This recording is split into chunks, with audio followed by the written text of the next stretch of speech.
नाला जो बन रहा है, ये नाला के साथ-साथ सफाई की भी व्यवस्था है। तो ये सबसे अच्छी बात है यूएसपी नालों के साथ है कि सफाई की व्यवस्था है, जगह-जगह स्पैन छोड़ा जाएगा कि जब जैसी आवश्यकता पड़ेगी, सिल्ट की सफाई भी होगी।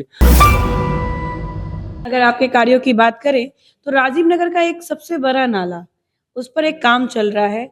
उसकी जानकारी में आप अपनी जनता के बीच क्या बातें रखना चाहेंगे? राजीव नगर से होते हुए दीघा खुर्जी तक जो नाला जाएगा 181 करोड़ का। साथ ही साथ रवि चौक, बाबा चौक से होते हुए आनंदपुरी होते हुए आपको आनंदपुरी तक जो नाला जाएगा और उसके साथ-साथ वन विभाग का भी जो नाला जो राजापुर तक जाएगा, वो सब सम्मिलित होकर दोनों काम पैरेलल तरीके से लगा है। एक 181 करोड़ का है, एक 90 लगभग 90 करोड़ का है काम।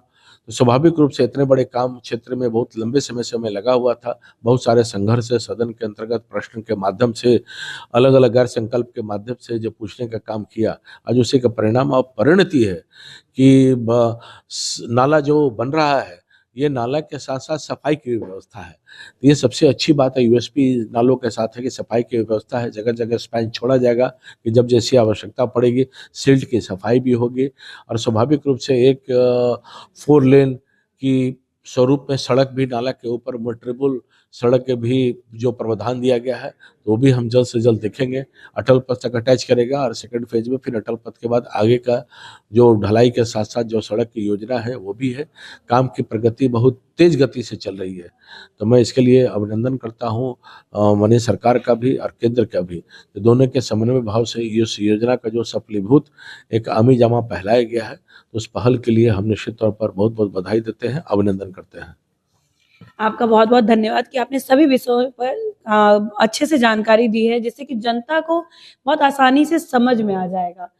तो महाशिवरात्रि की पहले से बधाइयाँ, शुभकामनाएँ आपको कि आप ये कार्यक्रम इतना भव्य होता है कि जब मैं पहली बार पिछले साल देखी थी, मुझे बहुत अच्छा लगा था, क्योंकि मेरे जीवन का वो पहला ऐसा महाशिवरात्रि का झांकी था, जो इतना भव्य था।